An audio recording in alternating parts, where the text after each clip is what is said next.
अंदमान आणि निकोबार बेटांची राजधानी पोर्ट ब्लेअर येथे हे कारागृह आहे।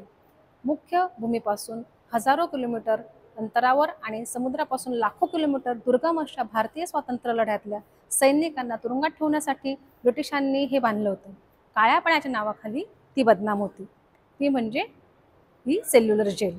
ब्रिटिश सरकारने भारताच्या स्वातंत्र्य सैनिकांवर झालेल्या अत्याचाराचा मूक साक्षीदार म्हणून या सेल्युलर जेलचा पाया 1897 मध्ये रचला। या कारागृहात 694 खोल्या आहेत। ह्या खोल्या बांधण्याचा उद्देश कैद्यांमधील परस्पर संवाद थांबवणे हा होता।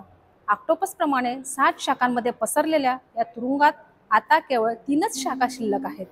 जेलच्या भिंतींवर शूर शहीदांची नावं लिहिलेली आहेत। तेथे एक संग्रहालय देखील आहे, ज्यामधून शस्त्रे वापरून स्वातंत्र्य सैनिकांचा छळ करण्यात येत होता।